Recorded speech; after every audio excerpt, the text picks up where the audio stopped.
Good morning student. Online tutorial Hindi class lecture 31 में Hindi grammar में standard 7 के बच्चों का स्वागत है। बच्चों, आपने प्रीवियस लेक्चर में प्रीवियस चैप्टर में व्याकरण के तीनों विभाग वर्ण विचार, शब्द विचार और वाक्य विचार यानी वर्ण विचार के बारे में पढ़ा था तथा उसका प्रश्नोत्तर भी लिखा था। आज हम लेक्चर 31 में हिंदी ग्रामर में व्याकरण के तीनों विभागों में शब्द विचार के बारे में पढ़ेंगे। बच्चों ध्यान देंगे। चैप्टर 3 शब्द विचार। पिछले अध्यायों में आपने पढ़ा कि शब्द वर्णों से बनते हैं, हर सार्थक शब्द का अर्थ होता है। यहाँ आप देखेंगे घ और र। घ एक अलग वर्ण है, र एक वर्ण है, दोनों को मिलाया गया, इसका सार्थक मेल से शब्द बना घर। अगर हम इसे र और घ लिखते हैं तो इसका कोई अर्थ न होता, इसलिए वर्णों का सार्थक मेल ही शब्द कहलाता है। वाक्य में जब सही क्रम में शब्द लगते हैं तब इन शब्दों का भाव समझ आता है। जब शब्द वाक्य में प्रयुक्त हो जाते हैं तब इन्हें पद कहते हैं। बच्चों, आप यहाँ शब्द और पद में समझेंगे कि शब्द और पद दोनों में क्या फर्क है। तो शब्द आप जानेंगे कि दोनों में अंतर है कि शब्द स्वतंत्र होता है, लेकिन जब यह किसी वाक्य का अंग बनता है, यहाँ आप देखेंगे कि जब शब्द वाक्य में प्रयुक्त हो जाते हैं तब इन्हें पद कहते हैं। तो क्यों इन्हें पद कहते हैं? जब वाक्य में शब्द प्रयुक्त होते हैं तो इन्हें पद कहते हैं। क्यों कहते हैं? क्योंकि वाक्य में शब्द जब प्रयुक्त होते हैं तब यह व्याकरणिक नियमों से बंध जाते हैं, इसलिए ये पद कहलाते हैं।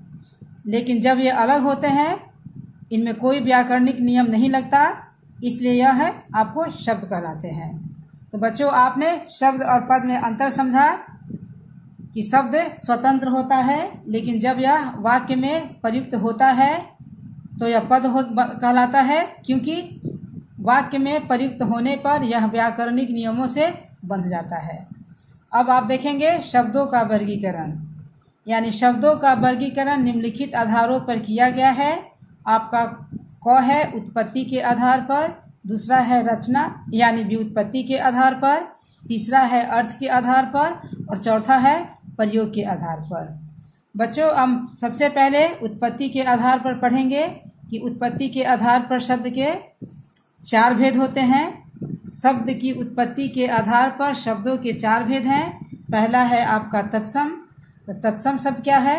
तो यानी संस्कृत के वे शब्द जो ज्यों के त्यों हिंदी भाषा में प्रयोग किए जाते हैं तत्सम शब्द कहलाते हैं।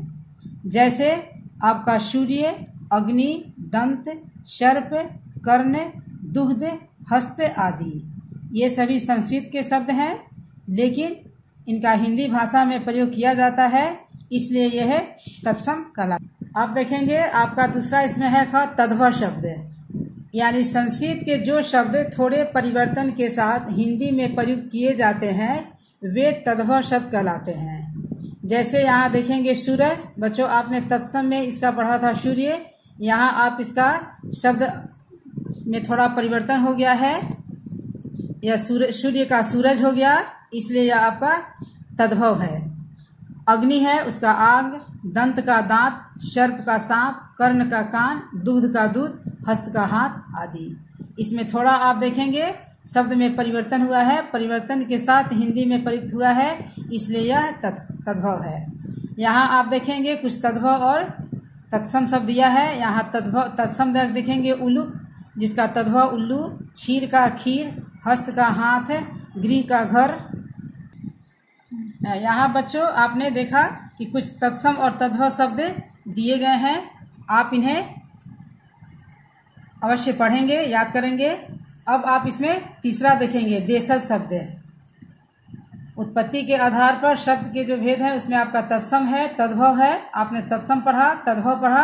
अब आप देशज शब्द पढ़ेंगे कि जो शब्द हिंदी की लोक भाषा यानी कि हिंदी प्रदेश की आम बोलचाल से आए हैं वे देशज शब्द कहलाते हैं। जैसे आपका लोटा, थैला, पैर, रोटी, खिड़की, चिड़िया, लड़की, लड़का, जूता, तवा आदि। ये आपके सभी देशज शब्द हैं कि वे शब्द जो लोक भाषा यानी कि हिंदी प्रदेश की, आपने बच्चों भाषा में आपने पढ़ा होगा, राजभाषा आपने पढ़ा होगा, उसमें आपने उपभाषा भी पढ़ा होगा जिसमें आप बोली पढ़े होंगे। बोली किसे कहते हैं? तो उस शब्द में जो आपके जिन शब्दों का प्रयोग किया जाता है वो आपके वही शब्द आपके देशज शब्द कहलाते हैं। यहाँ आप देख रहे हैं कि जो शब्द हिंदी की लोक भाषा यानी कि हिंदी प्रदेश की आम बोलचाल से आए हैं वे देशज शब्द कहलाते हैं। जैसे आपका लोटा है, थैला है, पैर, रोटी, खिड़की, चिड़िया, लड़की, लड़का, जूता, तावा आदि। अब इसमें आप विदेशी शब्द पढ़ेंगे यानी आगत शब्द। आपने वर्ण विचार में बच्चों आपने आगत शब्द के बारे में आपने पढ़ा था कि आगत शब्द क्या है। आगत ध्वनियां। विदेशी शब्द यानी आगत शब्द समय समय पर भारत में कई विदेशी व्यापार हेतु या शासन हेतु आए। उनकी भाषा के कई शब्द जैसे आपके अरबी, फारसी, तुर्की, पुर्तगाली, अंग्रेजी आदि भाषाओं के लिए गए। आपने बच्चों पढ़ा होगा कि भारत में आपने मुगल साम्राज्य के बारे में भी पढ़ा कि वो भी यहाँ भारत के मूल निवासी नहीं थे। जैसे आपने बाबर के बारे में पढ़ा जो मुगल साम्राज्य का संस्थापक था वो यहाँ भारत का नहीं था। फिर आपने अंग्रेजों के बारे में पढ़ा होगा कि अंग्रेज भी भारत में आए, विदेश से, वो भी यहाँ पर व्यापार करने के लिए आए और फिर व्यापार करते करते वो यहाँ शासन भी करने लगे।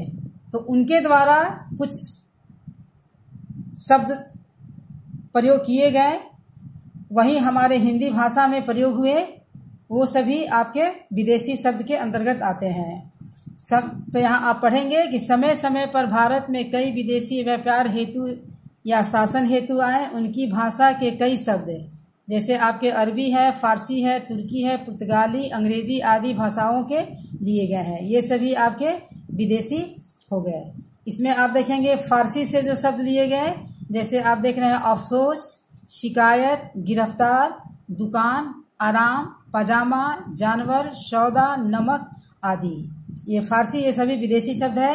अब आप देखेंगे अंग्रेजी से जैसे doctor, cigarette, number, telephone, cream bat, station, engine, computer, office, ball, cricket आदि। ये सभी अंग्रेजी शब्द हैं जो हमारे हिंदी भाषा में प्रयोग किए जाते हैं। जैसे आप देखते हैं कि हम अगर किसी डॉक्टर के पास जाते हैं जबकि डॉक्टर का हिंदी शब्द चिकित्सक होता है, लेकिन हम चिकित्सक न बोलकर डॉक्टर ही बोलते हैं। उसके बाद आपका तुर्की शब्द है जैसे गलीचा, कैंची, चाकू, कमीज, चाबी, तोप, बारूद, बहादुर, बेगम आदि। ये सभी तुर्की शब्द हैं। उसके बाद से आपका चीनी शब्द है जैसे चाय, लीची आदि। फिर पुर्तगाली शब्द है तौलिया, बाल्टी, साबुन, अलमारी, बरामदा, माली। बच्चों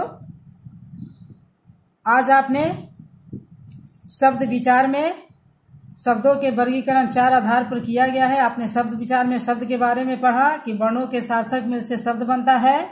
शब्द स्वतंत्र होता है लेकिन जब वह वाक्य में प्रयोग होता है तो पद कहलाता है। हिंदी भाषा में शब्दों को 4 आधारों पर बांटा गया है, वर्गीकरण किया गया है। आपका उत्पत्ति के आधार पर आपने उत्पत्ति के आधार पर शब्द के भेद पढ़े, तत्सम, तद्भव, देशज, विदेशज। बच्चों आज के लेक्चर में आप यहीं तक पढ़ेंगे। नेक्स्ट लेक्चर में इसी चैप्टर का आगे का हम पढ़ेंगे। आज के लिए धन्यवाद।